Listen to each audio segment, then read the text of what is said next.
Hi guys, it's Mark here from Newbie Prepping. So we're out and about again. Unfortunately Richie's not here, he's a bit of a lightweight. He said he had to flake out of this one. But I'm here with some others. And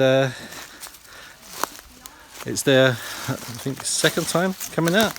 Now, one young lady has bought a new tent. And we do have a policy of you need to set up the tent. And it's the first time she set it up, and if you do buy a new tent, take it out of the garden and get some practice, because it's been about 3 hours, about 3.5 hours, and she's still setting it up. So it's not that hard, and obviously it's getting closer to night time. It's about 5:30, 6 o'clock now, and still setting it up. I've gathered quite a lot, well, a fair bit of wood for the fire, which we got going. We've already had something to eat. I've got my little girl here, and she's just getting ready for bed. And this is the tent there, which is still not been put up, but she's getting there. But as the evening goes through, there's a couple of things I do want to talk about prepping. I probably will sit down and get comfortable and talk about this, because it is more of the serious point about prepping, because sometimes there's a stigma about prepping, and some people who are new to doing it can overcompensate in getting stuff. Now, even though we say prep and store and hoard stuff, there's certain things we shouldn't hoard. So if it's anything which is illegal, don't hoard it. Because there's been a court case recently, and someone's been a couple of preppers who were Christians who went to church, and they was getting ready for Armageddon. They have been prosecuted and sent to prison. So, but I'll go into that a bit more. Obviously I don't know their names, and I'm not going to say where they come from, so I will get into that a bit later. So yeah, I'm just going to carry on gathering some more wood, and I'll get back to you in a little while. So it's me again. I've got one of these comfy air filled sacks. Now all you do is you whiz around in a circle, fill it up with air, and just tie the end off, and it makes a nice comfortable seat, really comfortable. Now I just want to talk over our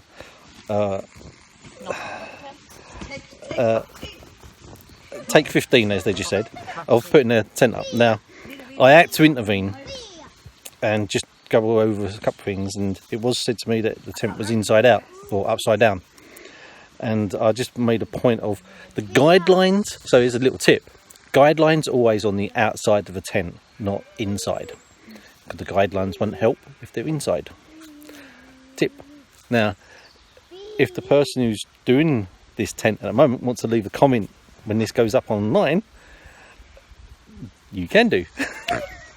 But the tent is still not up, and I just got some daggers thrown at me.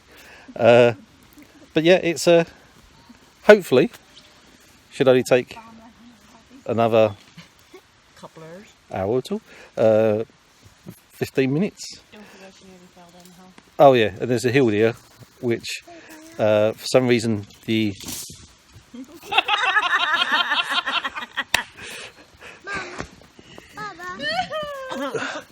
Yes. So they were the rods being chucked. So, but yeah, it's been a good day. It's and my little girl behind me. Yes, darling. It's 7. So yes. Yes.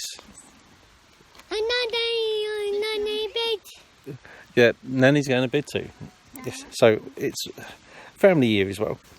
So we've got a fire going and it's established. It didn't take the girls too long. So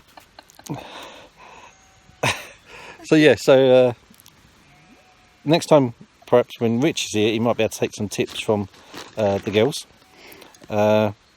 We've got the wood cut up, and we had a sharp axe to cut the wood up.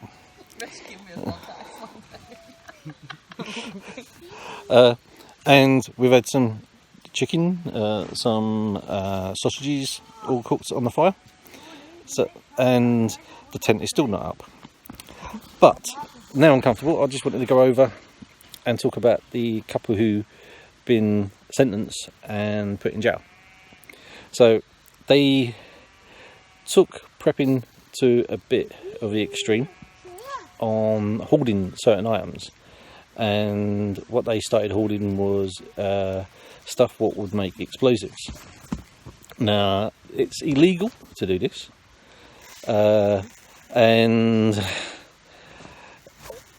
no matter, I'm actually speechless to think why they would want explosives, unless they're actually going to be blasting holes in mountains for their cave. But there's plenty of caves you can find. So when you do the prepping, obviously you're storing food and equipment of what you can use. And it's for your survival, not trying to hurt someone, or because they're already going to end up there in themselves, really. So please don't store explosives. It's not worth it. It's a lot more trouble. It's against the law, and you've got to be a bit more sensible in what you do, because even though for them they thought they was doing the right thing, and they said that they watch the like YouTube channels and preppers.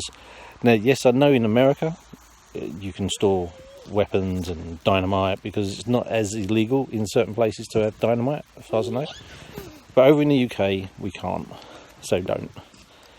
But store food, materials, what's going to be handy, and the tent looks like it's going to be ready soon. And stuff like that, even storing clothes. Now, when you go out prepping, you're prepping for whatever scenario it is. Yeah.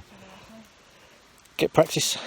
It's no good just being a glorified prepper at home, where you're just saying, "Oh, I'll be able to do that," because it's not easy to do, going out camping and actually surviving. Now, I know Rich has got his basher, and so next time he wants to go out and he wants to be in a basher.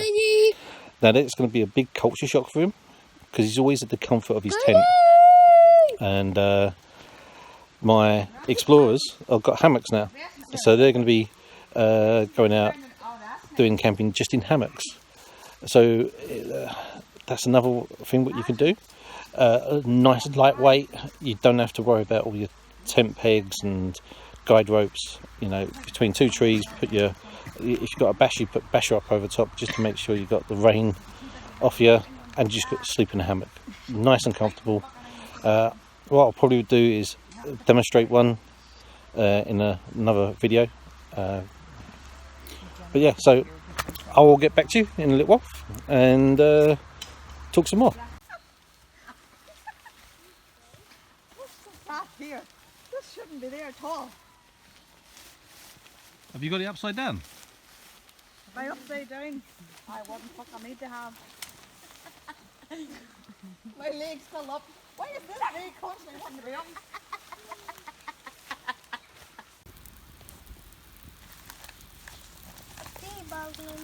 Hi guys, it's Mark here. Right, so it's an hour or so later, might be a bit longer. We've got some more firewood, and the tent is finally up. Yay! There was some confusion over it. Well, not with us, but there was some confusion with the person putting it up, especially with the porch part. Then with the inner part of the tent, she put the door or the porch part of the inside of the tent at the back of the tent. So she had the inside back to the front of the outside.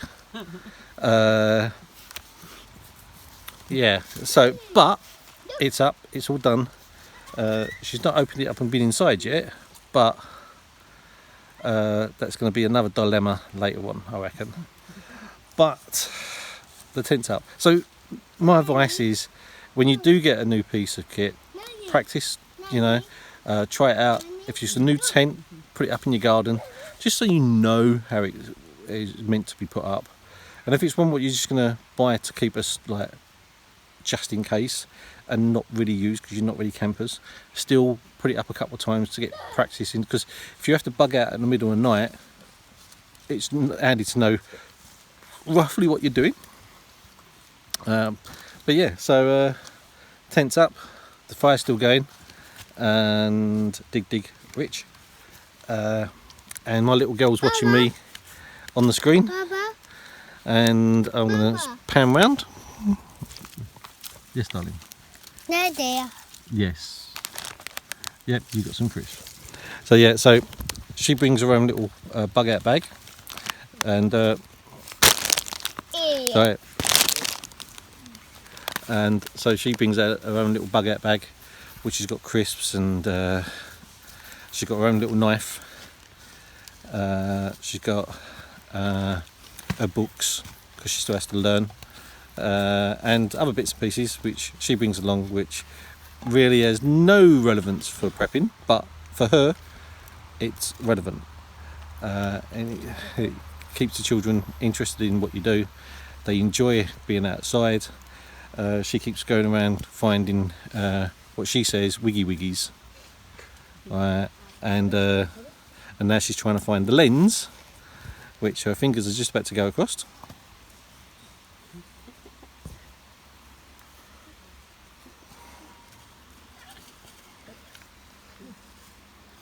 And there you go.